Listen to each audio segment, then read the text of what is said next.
நாளை முதல் குடிக்க மாட்டேன். ஓ, இதான் நம்ம வீடா? பெரிய ஊத்துக்குழி ஜமீனு. என்னடா வீடு கேட்டு? தாமானிங்க வீட்டை வீடா வச்சுக்கிறானுங்க.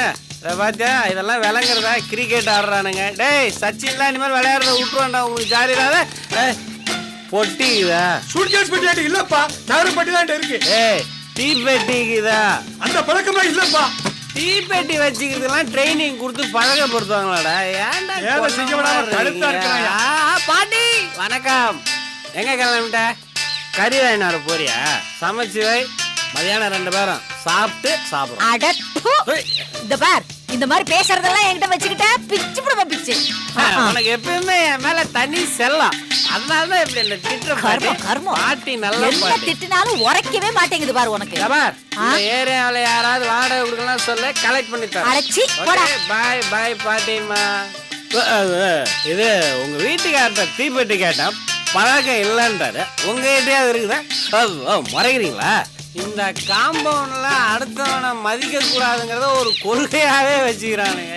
என்ன காம்பவுண்டோ இந்த காம்பவுண்ட்ல நாடுகிறோம் பாரு. என்ன மெஸ்ஸுக்காரே, வெள்ளவாடே, ராமசாமி பெத்த மேல அம்மா தாய வெளியிலவா. ஏய், இங்க ஒருத்தன் வேவாத வெயில்னு கத்தி நிற்கிறாங்க. என்ன உள்ள பண்ணுகிற நீ? இப்ப மட்டும் உள்ள வந்தான்னு வச்சுக்கிய மாலை மானம் போடும் உனக்கு. யார் மனையா கெட்டு போகும்? இன்னும் கொஞ்ச நேரம் இங்க இருந்து கலாட்டா பண்ணன்னு வச்சுக்க, மரியாதை கெட்டு போயிடும். குடிகார பையன். அவளை வெள்ளவாடின்னு கூட நீ நாடி நடுவில் வந்து பஞ்சாயத்து பண்ணுகிறா பண்ணாடா. யோ, எப்ப பார்த்தாலும் குடிச்சிட்டு வந்து வீட்டு முன்னாடி நின்னு அசிங்க அசிங்கமா பேசுறியே, நீ எல்லாம் ஒரு மனுஷன் தானா? ஏய், உன்னை கொன்றுவேன். ஏய், இதுக்கு மேல நின்னு கலாட்டா பண்ண அவனே உன்னை இங்க பெரிய கல்ல தூக்கி மண்டல போட்டு சாவடிச்சிடுவோம். என்னடி இது? கொஞ்சம் கூட அப்பாங்கற மரியாதை பேசியாங்க. இந்த ஆளு அப்பனா?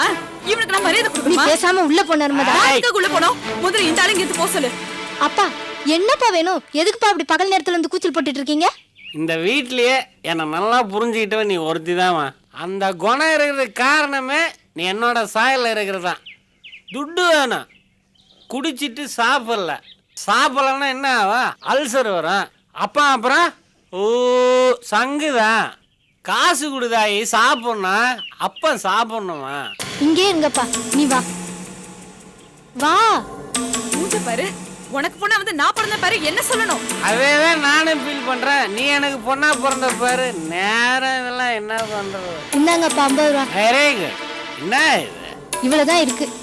இத வச்சுன்னு தயிர் சாதம் தான் சாப்பிடலாம். எந்த மடையனா அது குடிச்சிட்டு தயிர் சாதம் சாப்பிடுவானா? நான் பிரியாணி சாப்பிடணும். அது இல்லாம ஆஃப் அடிச்சாதான் ராத்திரி வரைக்கும் தாங்கும். படிச்செல்லாம் என்ன எடுத்துனா ஓடு ஓடு. இவ்வளவுதான்ப்பா இருக்கு. வேணும்னா உள்ள இருந்து சாப்பாடு எடுத்துட்டு வந்து தரேன். சரிடா, என்ன பிச்சைக்காரனே நினைச்சிட்டியா? யாருக்கிட்ட வேணும் எச்சஸ்வரு? கூப்பிடுறவங்க என்ன பண்ணுகிறா? ஏதோ கருப்பா என் சாயலர் உனக்கு கொஞ்ச நேரம் தலைமையில ஏறுவாங்க. உனக்கு கொன்றவன். வெள்ளவாடி கை வேற கால் வேற தனித்தனியா பிச்சை எடுத்துருவா. என்ன பத்தி தெரியாது உனக்கு. யாருன்னு நினைச்சுக்கிறேன்? எங்க அப்பா யாரு தெரியுமா? எங்க தாத்தா யாரு தெரியுமா? தெரியாது. பரம்பரையா பயங்கரமான ஒண்ணு துண்டு 2 நீ யாரா? குடி இருக்கிற இடத்துல குடிச்சிட்டு கலாட்டாவை பண்ற பேத்துருவேன். ஆளு பாக்குறது வீக்கா இருக்கிறேன்னு நினைச்சு நீ அறிவால எடுத்துன்னு வச்சுக்க மௌன வகுந்துருவேன்.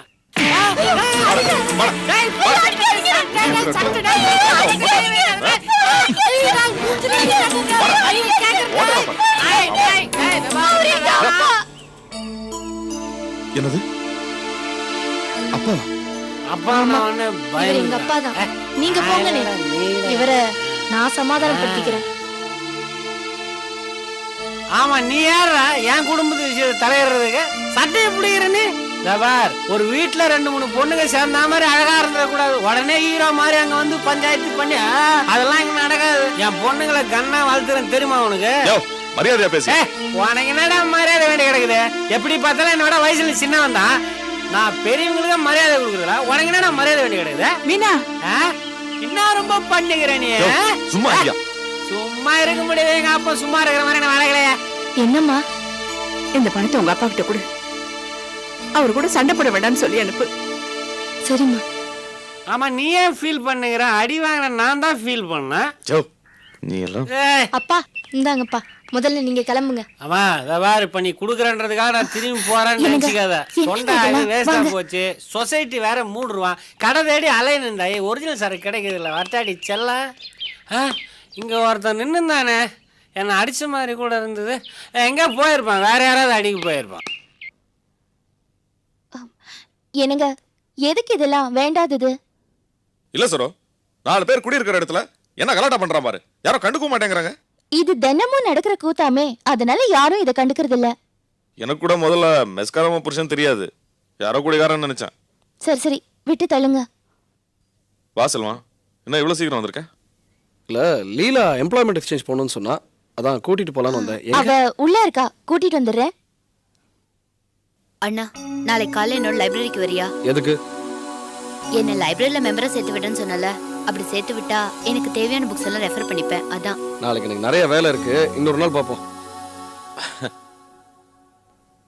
என்னண்ணே தனக்கு தானே சிரிச்சுக்கிறீங்க? ஒன்றும் இல்லை, ஏதோ ஒரு விஷயம் ஞாபகம் வந்துச்சு.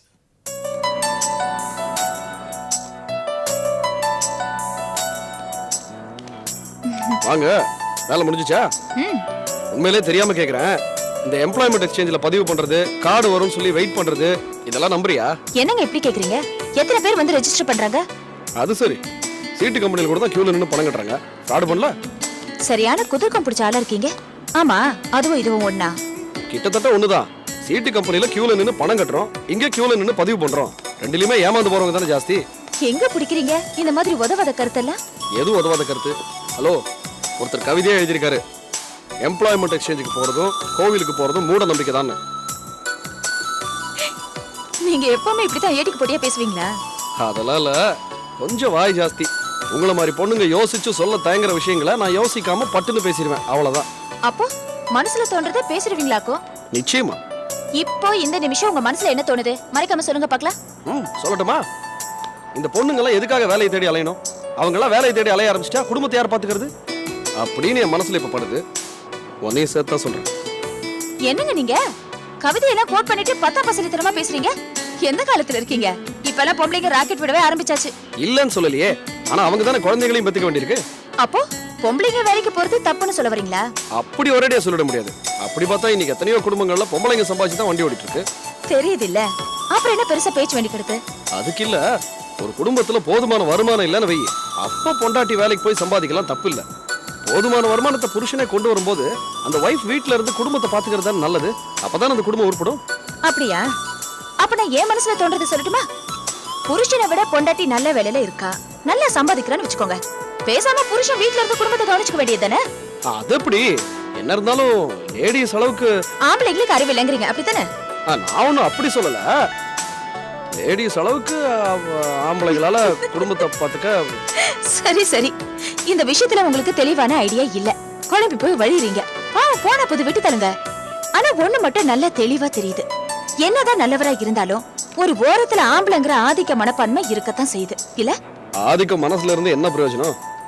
10th +2 என்ட்ரன்ஸ் எக்ஸாம்ல ஆரம்பிச்சு காதல் கல்யாணம் வரைக்கும் எல்லாத்துலயும் நீங்க தான் ஜெயிக்கிறீங்க, நீங்க தான் ஃபர்ஸ்ட் இருக்கீங்க. நாங்க என்ன தம் அடிக்கிறதுக்கும் தண்ணி அடிக்கிறதுக்கும் தான் லாய்க்கு. கார்டு வாங்கிட்டு வந்துடுறேன்.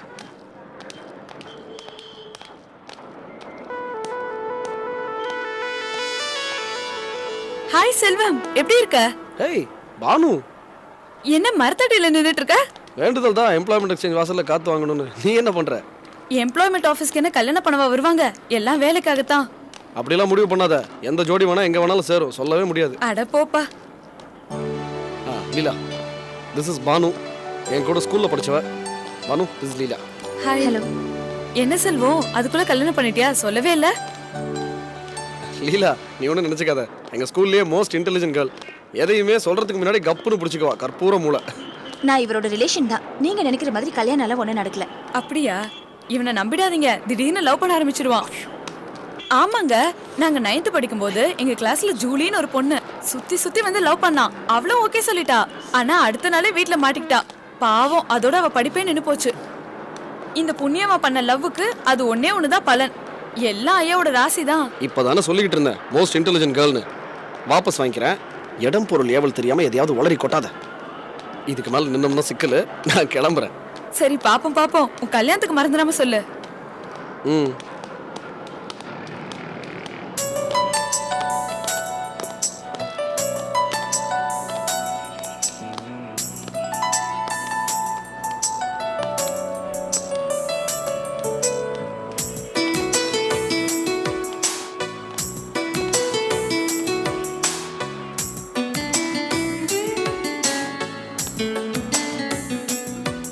என்ன அமைதியா வர? பானு சொன்ன நினைச்சு கோமா இருக்கியா? அதெல்லாம் ஒண்ணு இல்லையே. அவ சொல்லனாலும் நானே என்னைக்கா ஒரு நாள் சொல்லியிருப்பேன் உங்ககிட்ட. என்ன சொல்லும்போது கொஞ்சம் வெக்கமா இருந்திருக்கும், அவ்வளவுதான். ஆனா அதுவும் ஒரு விதமான ஜாலி தான் வச்சுக்கேன். உங்க லவ் ஃபெயிலியர் ஆனப்ப நீங்க எப்படி ஃபீல் பண்ணீங்க? தாடி வளர்த்தீங்களா? ஐயா 9th ஸ்டாண்டர்ட் படிச்சிட்டு இருந்தேன். லவ் தான் வரும், தாடி எப்படி வரும்? அப்புறம் என்னதான் பண்ணீங்க?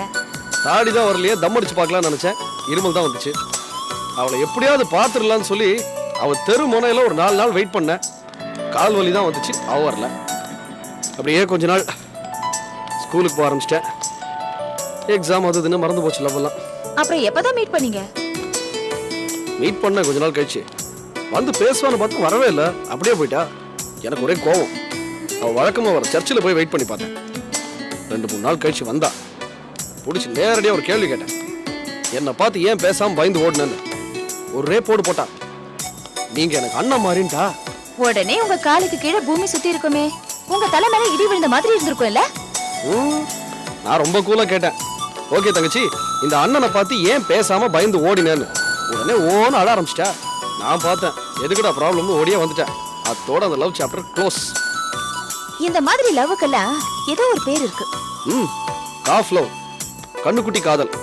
நம்ம எல்லாருமே ஏதோ ஒரு வயசுல இந்த கண்ணுக்குட்டி காதலை பண்ணி தொலைச்சிடுறோம். பிள்ளையார் சுழி போடுற மாதிரி. இதுல தோல்விக்கெல்லாம் இடம் இல்ல. சின்ன பசங்க விளையாட்டு தான். என்ன பின்னாடி நினைச்சு பார்க்கும்போது மனசுக்கு சந்தோஷமா இருக்கும். அதானே இந்த பால்ய காதலோட மகிமையே. ஆமா, என்னைய கேள்வி கேட்டுட்டு இருக்க? ஓ மேட்டர் என்ன? எது? பாத்தியா, உடனே அப்பாவி ஆயிடுவீங்களே. ஆஹா, இந்த சின்ன வயசுல லவ் எனக்கு மட்டும் சொந்தமானதா? உங்களுக்கு எல்லாம் வராதா? சொல்லுவோம் மேட்டர் என்ன? அதெல்லாம் ஒண்ணும் வரல. நான் நம்ப மாட்டேனே. இதுல 2 கேட்டகரி தான் உண்டு. ஒன்னு லவ் பண்ணவங்க, இன்னொன்னு லவ் பண்ணலன்னு பொய் சொல்றவங்க.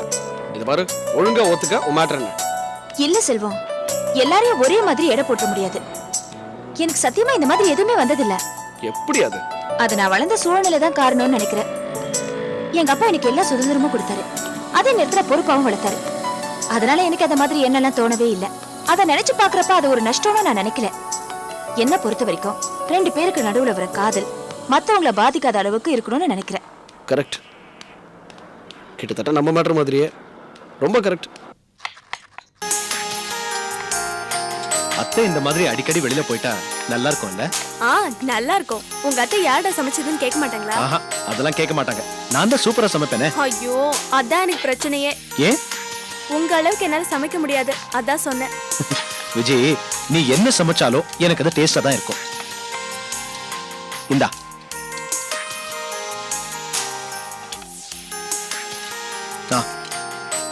இந்தா. உப்பு கொஞ்சம் எடுங்க. உப்பு.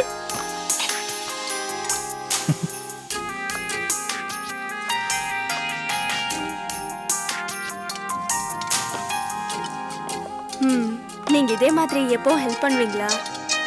இதை விட அதிகமாவே ஹெல்ப் பண்ணுவேன். நீ சமையல் பண்ணேன்னு வச்சுக்கயே, நான் இந்த மாதிரி காய்கறி வெட்டி தருவேன். நீ துணி துவைச்சா நான் காய போடுவேன். நமக்கு பிறக்க போற குழந்தை நீ குளிப்பாட்டி விட்டா நான் அந்த குழந்தைக்கு ட்ரெஸ் போட்டு விளையாட்டு காட்டுவேன். உனக்கு உடம்பு சரியில்லைன்னு வையேன், உன்னை ஒரு வேலை செய்ய விட மாட்டேன்.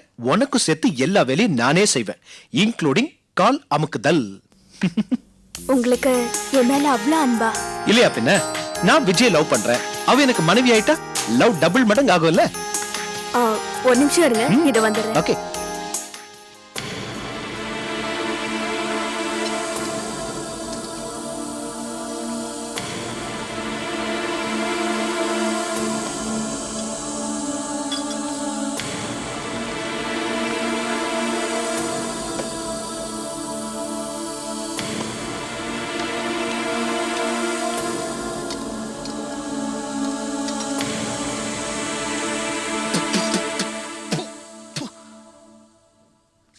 எனக்கு ரொம்ப எக்ஸைட்டிங்கா இருக்கு விஜி. ஏன்? நீ சமைச்ச சாப்பாட்டை முதல்ல சாப்பிட போறேல, அதான். சாப்பிடுங்க. ஆமா நீ சாப்பிடல? இல்ல நீங்க முதல்ல சாப்பிடுங்க, உங்க இலையிலே நான் அப்புறமா சாப்பிட்டுக்கிறேன். சிச்சி என்ன விஜய், நான் சாப்பிட்டு ஏன் இலையில நீ சாப்பிடுறதா? ஆமா, ஏ நீங்க நல்லா பேசுறீங்க. என் மேல உங்களுக்கு இருக்க பிரியத்தை உங்களால வார்த்தைகளால அழகா சொல்ல முடியுது. ஆனா என்னால முடியல. என்னோட லவ்வ இந்த மாதிரி ஏதாவது விஷயத்துல நான் காமிக்க முடியும். அந்த சென்டிமெண்ட்லாம் அப்புறம் இருக்கட்டும், நீ முதல்ல உட்காந்து என் கூட சாப்பிடு. வேண்டாங்க விஜய், நீ இப்ப சாப்பிடலன்னா எனக்கும் சாப்பாடு வேண்டாம். சரி சரி சரி சாப்பிடுறேன். ரைஸ் போட்டுக்கோ.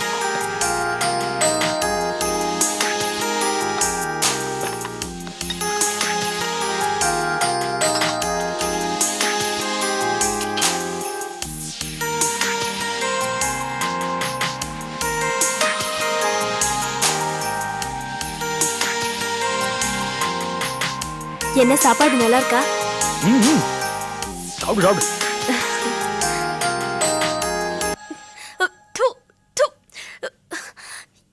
என்னது இது? ஒரே உப்பா இருக்கு, எதுவுமே சொல்லாம சாப்பிடுறீங்க.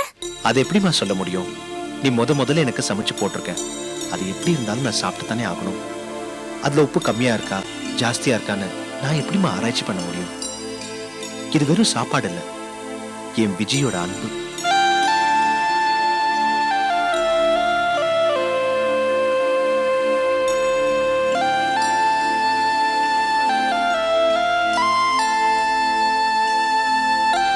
என் மேல வச்சிருக்கிற பெரியம் அதிகம்னு நினைக்கிறேன்.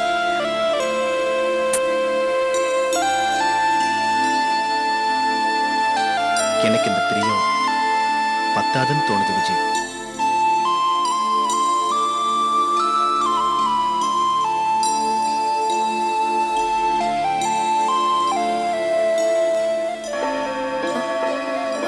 ஐயோ டைம் ஆயிடுச்சு. என்னால இந்த உப்பு சாப்பாடுலாம் சாப்பிட முடியாது. சாரி, நான் கிளம்புறேங்க. அதுக்குள்ள வா ப்ளீஸ், நான் கிளம்பணுங்க. ஓகே.